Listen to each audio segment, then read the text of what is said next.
그래서 이제 요 얘기하는 것들은 저도 똑같이 생각하고 있던 부분인데, 그, 정리를 했으니까. 일단 주가락이 이렇게 된 이유를 찾다 보니 여러 추측이 난무하게 된 것 같다라고 하는 것 같습니다. 코스닥 바이오들의 전반적인 하락세는 세 가지 이유로 추측이 된다. 타 섹터로의 수급 이동이 가장 큰 원인으로 보여지고, 뭐 반도체겠죠. 두 번째, 그러나 최근 부재했던 라이센스 아웃이 지연된 것이 아닌가 하는 추측성의 우려, 걱정이죠, 걱정. 걱정.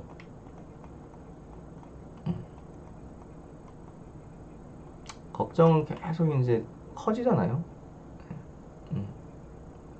근데 이제 이게 충분히 뭐 바이오가 조정 나올 수 있어요. 이 정도 조정 폭은 뭐 일반적이에요. 근데 왜 사람들이 더 날리고 막 이런 루머까지 나오면서 개미들을 털어내려고 혈안이냐? 아까도 말씀드렸죠? 개인 투자자들은 상대적인 비교를 하기 때문에, 남하고 비교를 하기 때문에 이럴 때 개미들 물량을 털어내기 제일 좋아요. 네. 딴 것도 다 같이 빠질 때는 안 팔아요, 개인들이. 근데 상대적으로 빠질 때는 바이오가 개인들 물량을 털어내기에 제일 좋아요. 항상 그래서 그때마다 루머가 계속 나오는 거야.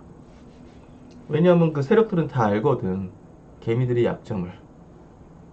예. 개미들의 약점을 다 알거든요.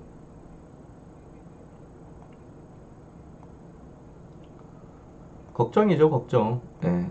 시장 걱정을 하고 있기 때문입니다.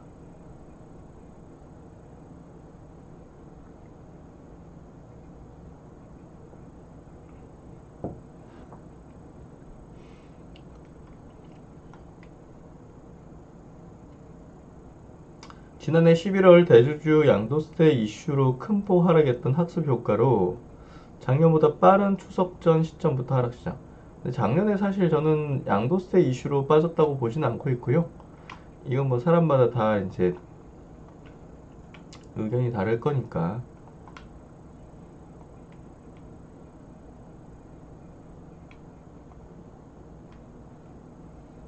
요때 요거 얘기하는 것 같은데? 10월 중순부터 12월까지 쭉 이렇게 밀렸죠. 바이오, 헬스케어 업종. 근데 이때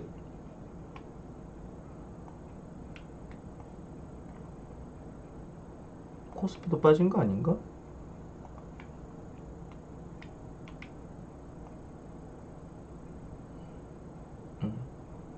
코스피도 같이 빠졌어요. 봐봐요, 코스피. 바이오만 빠진 게 아니라 코스피 그냥 같이 빠진 거예요. 코스닥 이렇게 빠졌죠. 이때 그 계엄 사태 5% 빠졌죠. 코스닥도. 야, 쟤 최악이었지 이때. 진짜 최악이었어. 전체 지수가 빠졌어요. 헬스케어만 빠진 게 아니고. 예. 헬스케어는 오히려 양호했어요.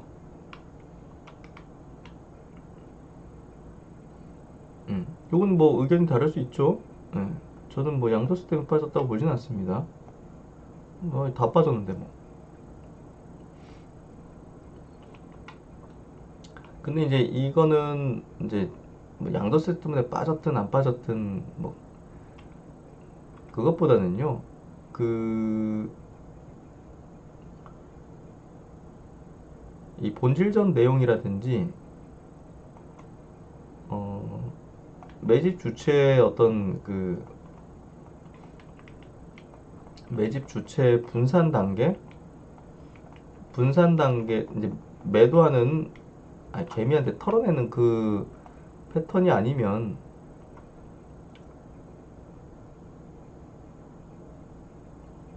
부담을 가질 필요는 없다는 거죠. 두려움을 가질 필요는 없다는 거죠.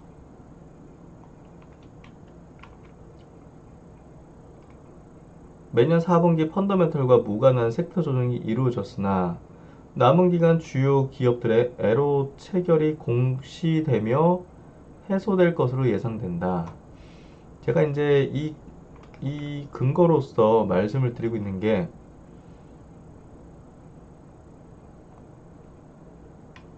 미국에서 지금 이 빅테크 기업들은 나스닥 지수를 보면 알 수 있죠?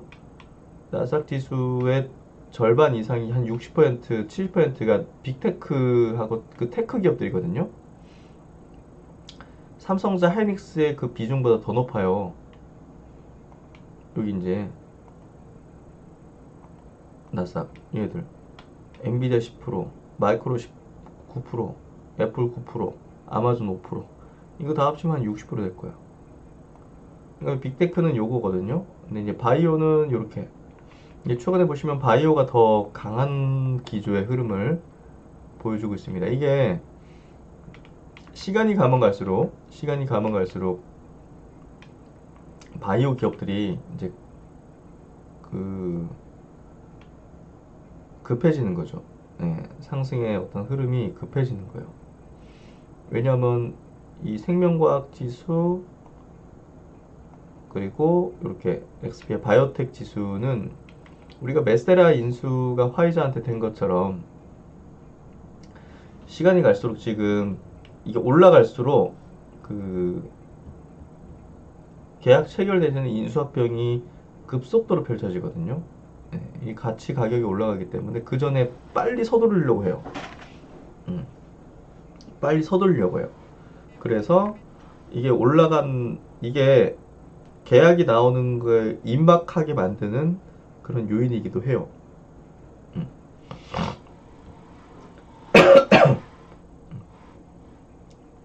요인이기도 해요.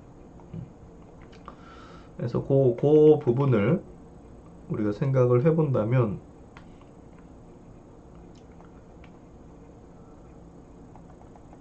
이렇게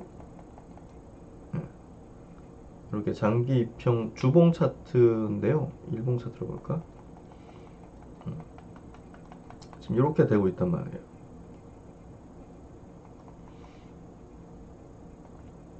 미국의 바이오텍 2015년도, 2017, 8년도 코로나 때 그리고 이제 이렇게 되고 있죠. 깊은 조정을 받고 저점을 높여 오다가 이렇게 되죠. 우리가 저점을 이렇게 높여 오는 게 매우 중요한 건데요. 이거는 뭐 한국이나 미국이나 뭐 다름없는 거니까 2차전지 업종을 볼 때 과거에 이런 식으로 저점을 높여 오면서 시세적인 흐름을 이렇게 만들어냈습니다. 그래서 바이오 같은 경우도 비슷하게 흘러가는 모습들을 우리는 좀 추정을 해볼 수 있고요. 세게 각도를 높이면서 세게 움직이는 흐름이 전개될 겁니다. 점진적인 상승, 가파른 상승, 지금 가파르게 올라가는 상승의 패턴. 그래서 바이오의 흐름을 우리가 주시를 해야 되고요. 딜에 대한 어떤 우리 예상은 이런 미국의 바이오 기업들의 흐름을 통해서 어느 정도 예상을 해볼 수가 있습니다. 그래서 이렇게 되면 이제 바이오 쪽에 어쨌든 아까 이제 요 찌라시 이런 것들에 누가 반응할까요? 누가?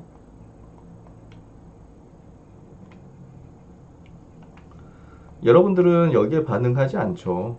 네, 여러분들은 단타개미들 그리고 단타기관들 단타개인들 단타기관들 여기 누가 팔았겠어요? 단타치는 뭐 기관이나 뭐 또 모르고 그냥 샀던 그냥 기관들이죠. 그리고 이제 포모가 오잖아요. 포모가 쟤네들도 기관 투자자는 뭐 다른가? 개인하고 똑같지? 야, 반도체 안 사면 큰일 난다 우리. 응? 뒤늦게 사는 거예요. 그리고 이제 2차 전지가 움직이죠. 네, 2차 전지가 또 움직이죠. 2차 전지 쪽에 대한 또 자금 집행들, 이런 것들이 이제 최근에 급속도로 기관들이 집행하고 있죠. 보시면 삼성 SI, LG엔솔 보시면 그렇죠. SK이노베이션, 에코프로 BM 보시면 에코프로 이런 것들, LNF 급속도로 사는 것들을 볼 수가 있습니다. 그래서 수급적인 어떤 그 흐름이 지금 아주 중요한 어떤 패턴들을 보여주고 있고요. 결국 이제 그 4분기마다 항상 그 좀 수급적인 이슈라든지 이 펀더멘털이라든지 그리고 그 메이저 수급 주제들은요 4분기에 끌어올려서 4분기에 여러분들 고점을 만들지 않아요. 4분기 어쨌든 그 50억 이상 올라가면 양도세 내야 되기 때문에 그 자금들이 나온단 말이에요. 그래서 아마 이제 바이오 업종의 시세적 어떤 흐름 분출도 제가 볼 때는 그 고점은 연말에 내지는 않을 거고요. 고점은 연말에 내지 않을 거고요. 내년 상반기로 저는 보고 있습니다. 아, 목소리가 좀 제가 예, 오늘 어제 밤부터 좀 알아 누워가지고 네. 와 식은땀하고 엄청 흘렸어요. 그래서 아 오늘 6시 전까지 좀 나야 되는데 이것도 이제 라이브 하기로 약속했으니까 또 이제 할 얘기도 많고 근데 그 다행스럽게도 땀을 쫙 빼고 나니까 낫더라고요. 이 셀트리온 보세요. 셀트리온도 시세를 이렇게 2017년도입니다. 2017년도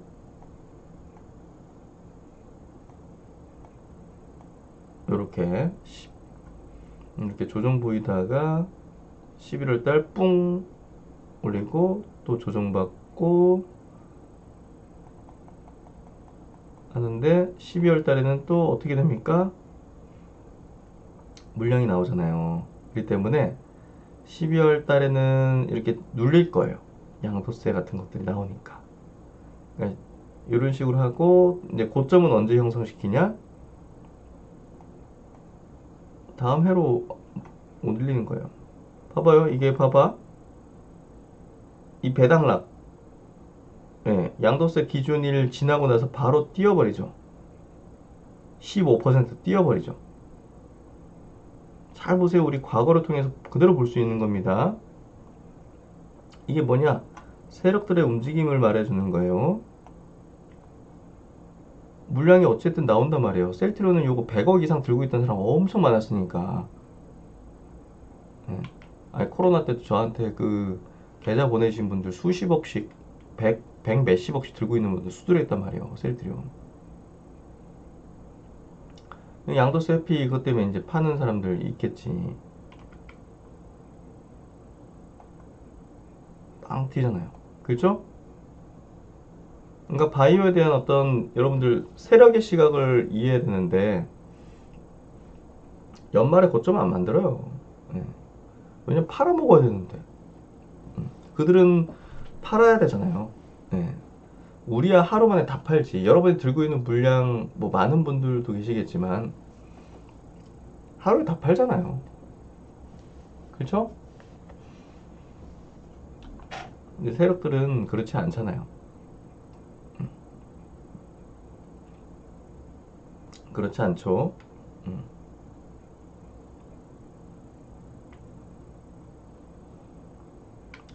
그래서 요런 어떤 흐름들을 잘 보는 게 필요하고요. 이번에 마찬가지로 알테오젠도 뭐 다른 바이오들 마찬가지로 그 흐름들을 그런 식으로 좀 만들 거라고 보고 있습니다. 결국은 시장의 그 흐름을 주도 이제 스마트머니 주체들이 이제 만드는 건데, 그들의 입장에서는 분명 양도세 회피 물량이 나오는 것들을 고려는 안 할 수 없을 겁니다. 고려하지 않을 수는 없을 거예요. 그런 부분에 있어서 연말 나오는 물량들 어느 정도 감안이 되겠죠. 그런 것들.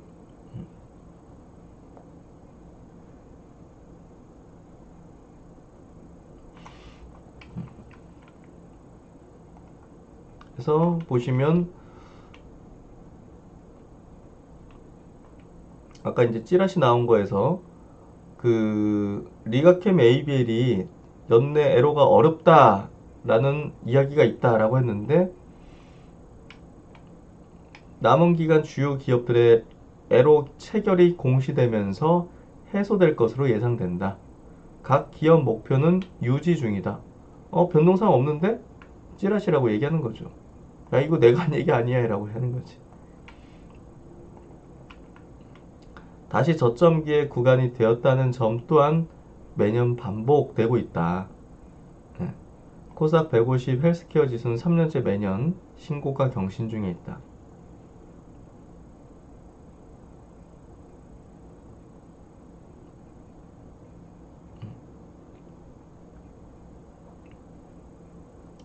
대주주 양도세로 인한 여러 근거 없는 우려들은 결국 펀더멘털과 무관하여 상승 기회로 작용을 했다.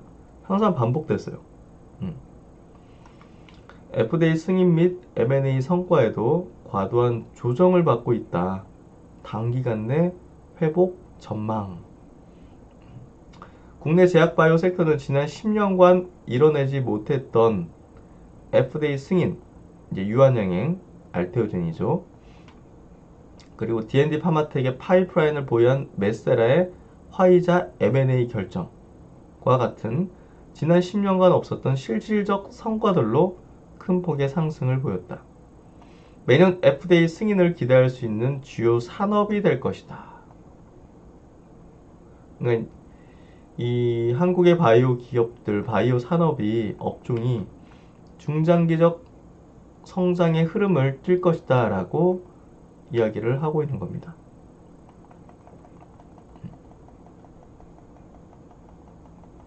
중장기적 상승 흐름을 보일 걸로 예상하고 있는 겁니다.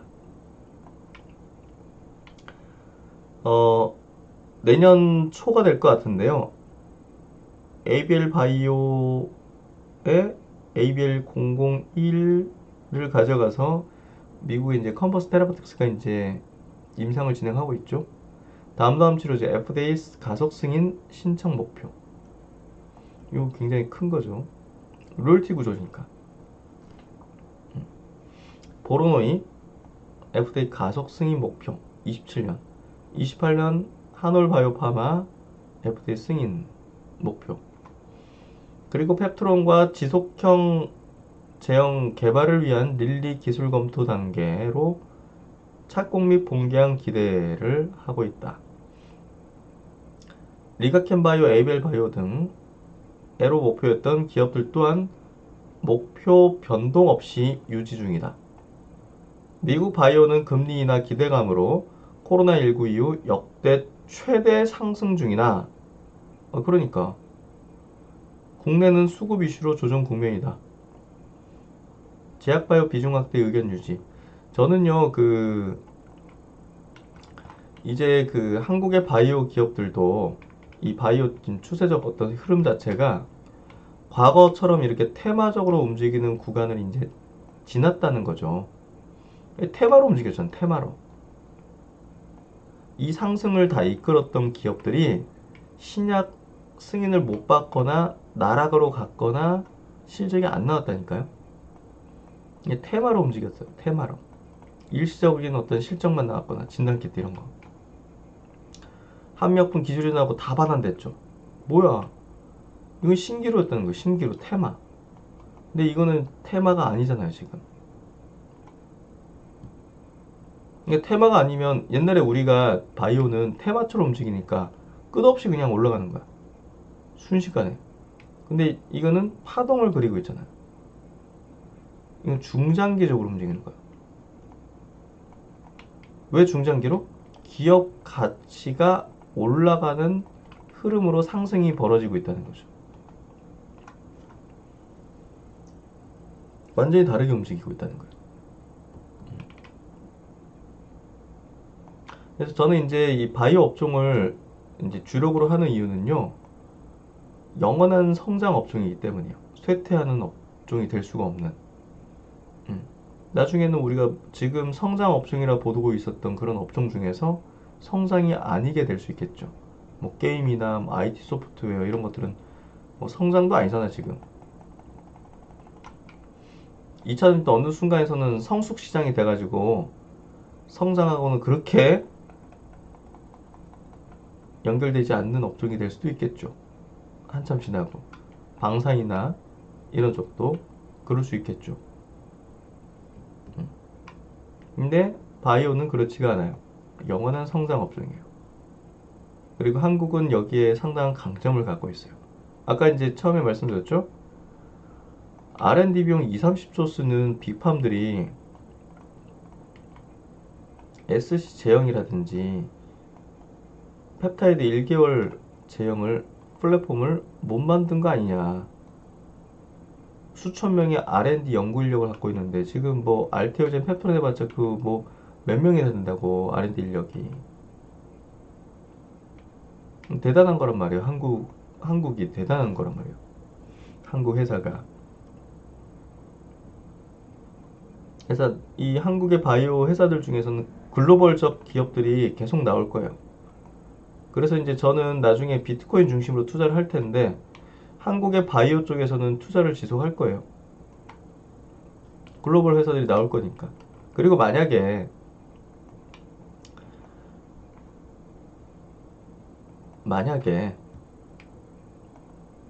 그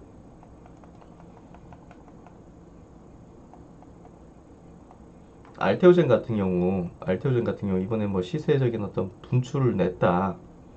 그럼 이제 조정이 나오겠죠. 근데 이 기업이 쇠퇴하지는 않을 거 아니에요. 그러니까 이제 시세를 내고 조정이 나오고 이런 식으로 되는 흐름이 전개될 거 아니겠어요? 알테오젠이든 펩트론이든 리가캠이든 그렇죠?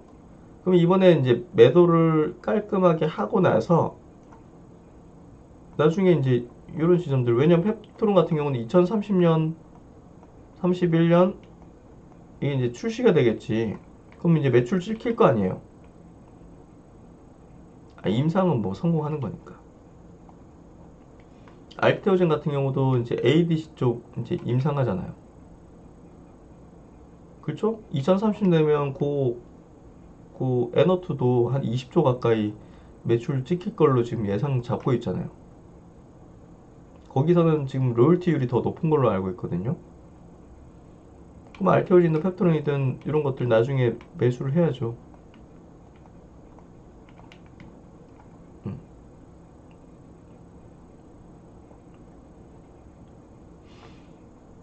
그래서 이번에 매도한다고 끝은 아니라고 저는 보고 있고요. 네. 글로벌적인 어떤 위상을 갖고 있는 이런 한국의 바이오 기업들은 꾸준히 봐야 되고요. 그 나이백 같은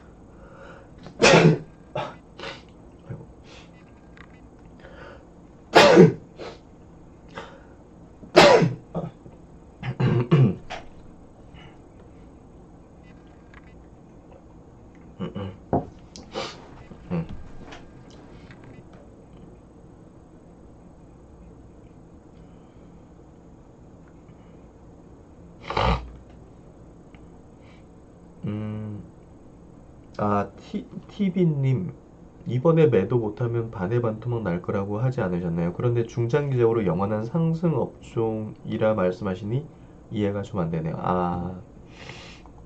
방금 얘기 드린 거 이해되시죠? 이렇게 돼서 이런 식으로 잡히게 될 거다. 그렇죠? 이병헌님 사이클적인 사이클적인 투자죠.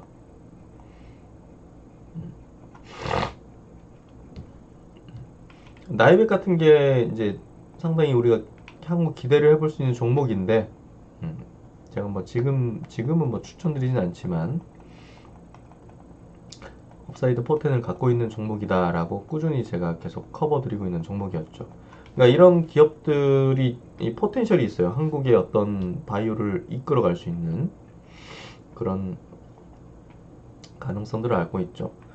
그리고 이제 우리가 이제 일라이릴리가 이제 펩타이드하고 그 RNA 쪽으로 집중한다 하잖아요. 그러면서 항체 공장을 셀트론에 팔았잖아요. 인력까지 다 이제 줘버렸어. 인력까지. 야, 이거는 굉장히 큰 거예요. 저는 이제 에스트평 같은 기업도 이제 굉장히 우호적으로 보죠.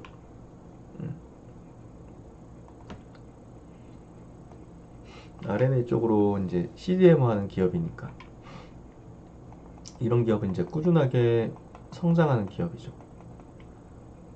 이런 것들 코로나 때 이런 정도 찍고, 요 정도 빠지고, 저점 다지고, 변동성이 작죠. 하지만 이런 것들은 꾸준히 이제 그 한국의 바이오 기업들 중에서 꾸준히 모아갈 수 있는 쪽이죠. 모아갈 수 있는.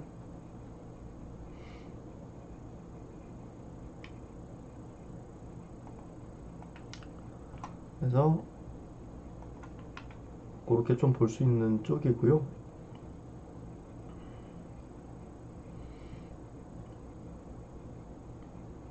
그리고 이제 시장에서 지금 그 바이오주들은 대체적으로 지금 이제 조정 일색인데요. 네. 파마리서치 이런 것들도 제가 볼 때는 그 분기 단위 실적 미스 내지는 양도세. 왜냐면 이게 지금 엄청나게 올랐거든요, 올해. 그렇죠? 그래서 분명히 50억 이상 그 올라간 사람들 꽤나 많을 거예요. 그래서 그 물량이 진작에 나온다고 볼 수 있을 것 같아요. 제가 볼 때는. 펀더멘털적인 문제는 없는데도 불구하고 이런 것들을, 그러니까 지금 여러분들 바이오 올라갈 때 광분해가지고 같이 따라 들어가지 마시고요. 그럴 때는 따라 들어가지 말고 관망하셔요. 바이오가 올라갈 때는 관망하시고, 바이오가 떨어질 때 이걸 분석해가지고 내가 들어가야 될지를 판단하는 그런 거래를 하시면 돼요. 그러니까 지금이 딱 좋은 기점이죠. 야, 이거 D&D 파마텍 괜찮은데 이렇게 빠지는데, 이런 거. 에이벨 바이오? 에이벨 바이오도 요때 기억을 하실지 모르겠네요. 이거 왜 이렇게 빠질까? 이게 제가 엄청 기회라고 이제 강조를 했는데 이렇게 빠졌잖아요. 그렇죠? 그러니까 이럴 때 용기를 가지라는 거예요. 올라갈 때 막 따라잡는 걸로 하지 말고 이럴 때. 근데 사람들은 이제 제가 사람들이라는 게 여러분들을 지칭하는 건 아니고, 대체적으로 제가 이제 이렇게 사람들하고 같이 보니까 저는 이제 그런 조회수라든지 뭐 멤버십 가입이라든지 이런 것들로 어느 정도 대중들의 반응을 좀 포착하잖아요. 근데 이럴 때는 조회수도 낮고, 만약에 ABL 바이오를 분석하면 조회수도 낮고 가입 멤버십 가입 이런 것도 없어요. 근데 이렇게 올라가면 이렇게 막 발생하거든요. 근데 반대로 하면 되거든요. 반대로 하면 돼요. 딱 좋은 구간이네. 반대로 하면 돼요. 여러분들이 사고 싶은 구간에서 사지 말고 힘든 구간이 있죠. 네. 그런 구간에서 더 사는 걸 하면 돼요. 그래서 올라가는 걸 자꾸 따라잡고 더 살려고 하거든요, 보통. 그러니까 좀 이해는 안 돼요, 이제. 네. 좀 이해는 안 돼요. 떨어질 때 여러분들이 관심을 가지고 공부를 해야 되거든요. 네. 그래서 제가 이제 2차 전지도 꾸준히 이제 올해 바닥을 찍을 것이고, 바닥을 찍었잖아요. 바닥을 찍은 거는 요 장기 이평선을 이렇게 돌파할 때 바닥을 확인했다. 올해 계속 안 좋았는데 제가 2차전지는 올해 바닥을 찍고 장기 평선 돌파할 때는 바닥을 확인했다. 그럼 이제 언제든 튈 수 있거든요. 좋은 소식은 없어도, 아니 무슨 좋은 소식이 있어야 올라가나. 바닥 찍으면 반발 매수로 올라가는 거지. 그러니까 에코프로 이틀 만에 50% 튀어버리잖아요.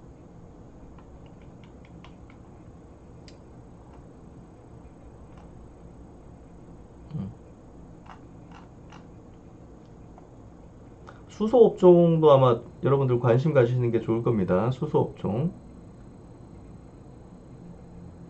수소업종도 여러분들 관심 가지시는 게 좋을 겁니다.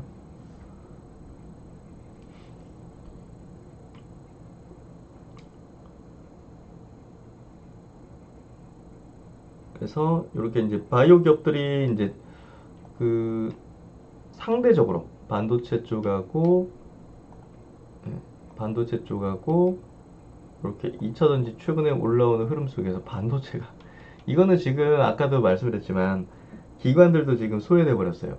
기관들도 지금 포모 붙고 소외됐어요. 왜냐면 자기들은 그 기관들은 시장보다 수익률이 안 나오면 왜냐면 운용사든 자문사든 다 고객 자금으로 하잖아요. 근데 이제 코스피가 신고가인데 운용 계좌는 신고가가 아니면 고객들이 뭐라고 하겠어요? 아니 뭐냐 이거 맡겼는데 시장 수익률도 안 나오는데 이거를 그냥 내가 하지 이걸 맡기냐 왜 수수료까지 내면서 이래 온다니까요. 그리고 이제 주변 펀드 매니저하고 운용자들하고 비교가 되거든요. 그러니까 이제 제가 볼 땐 포머가 더 극심한 게 여기야. 네. 포머가 더 극심한 게 여기에.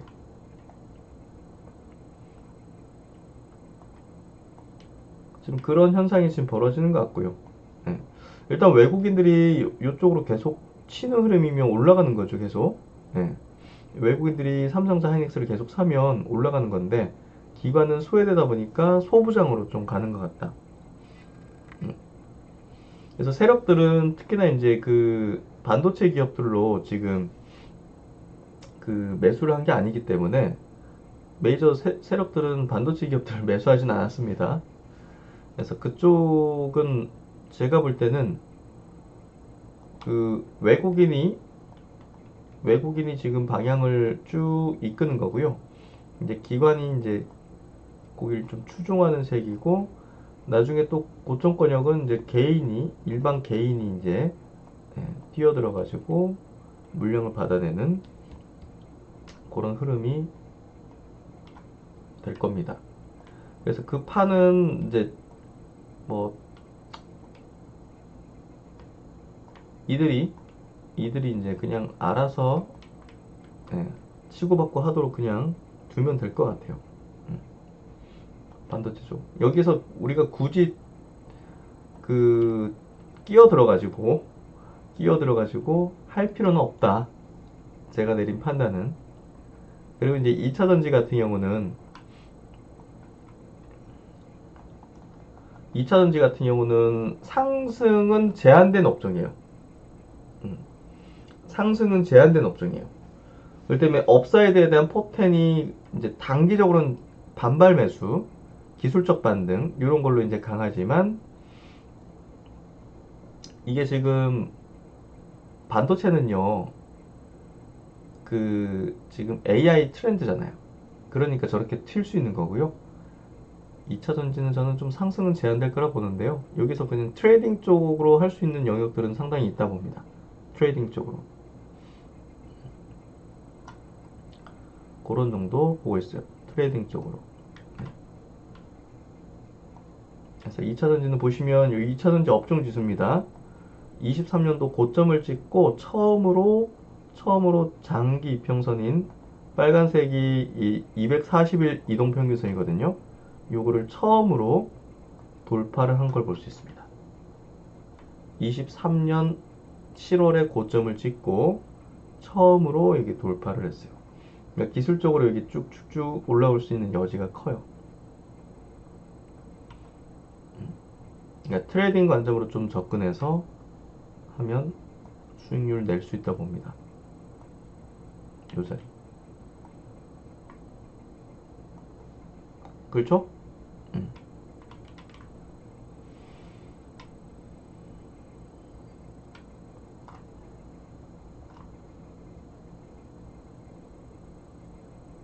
그렇게 좀 보시면 될 것 같고요.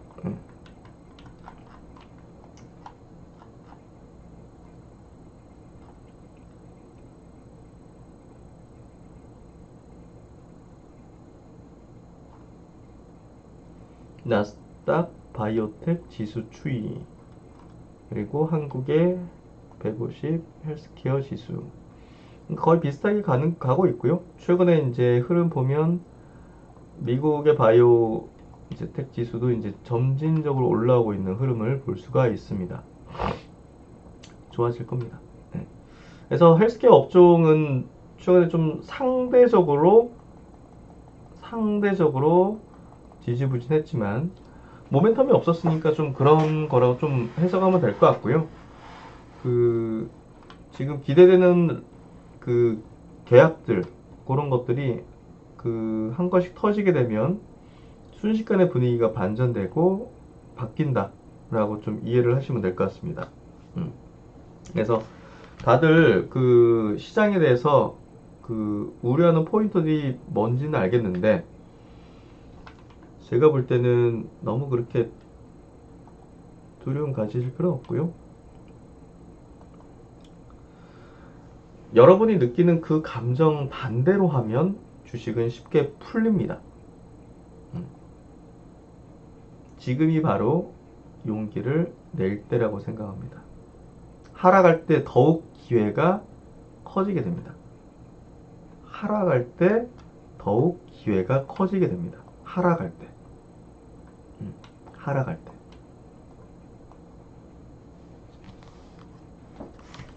하락할 때. 그래서 에코프로 BM도 과거에 이제 상승하다가 이렇게 약세 구간이 있었어요. 그리고 나서 이제 쭉 튀었죠.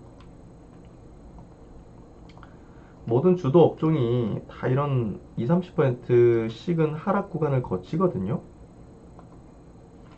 에코프로도 이제 상승하다가 이렇게 30% 하락을 하잖아요. 15만원 찍고 10만원까지 봤으면 30% 빠진 거죠. 30%씩 다 빠진 그 조정 나와요. SK하이닉스도 이게 이제 초대형 주기 때문에 30%까지 아니지만 한 20%?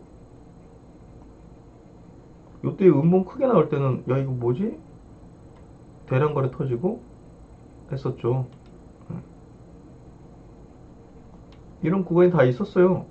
하이닉스도 지금 날라오니까 이렇지. 어이구 이제 목이 지금 정상이 아니라서 조금 오래 하긴 좀 모를 것 같네. 그러니까 하이닉스도 보시면 요 구간이 있었잖아요 지금.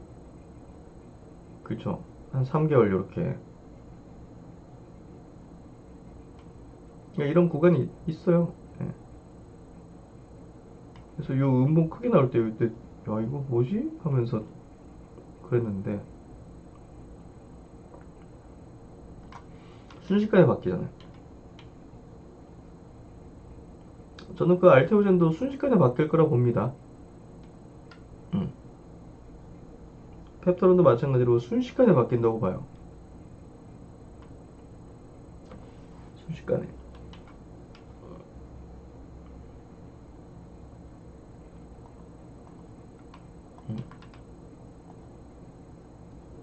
과거 그 2020년도 셀트론 같은 경우도 야 이때 가관도 아니었어 사실. 7, 8, 9, 10 이렇게 빠졌잖아요. 이렇게 빠졌잖아요. 그러니까 저는 이제 이때 유튜브를 이제 하면서 여러분들과 함께 소통을 했잖아요. 예. 가관도 아니었어 진짜. 많은 분들의 이제 반응들이 진짜 막 왜냐면 뭐 뭐 다른 종목들 날아가고 하는데, 응? 날아가고 하는데 셀트리온 요렇게 빠지고 있으니 또 이제 요때도 이제 다른 거 날아가는데 시젠 날아가지 막 이러는데 셀트리온 요러고 있으니 미치고 환장할 정도로 그러다가 이제 이렇게 튀었고 또 이제 이렇게 튀었죠. 요때 이제 이렇게 튀었죠. 이렇게 이제 조정 구간을 주도주들도 다 겪는 거고요. 셀트리온 제약은 요건 몇 개월이야? 6, 7, 8, 9, 10, 5개월 동안 이렇게 조정을 쭉 받았잖아요.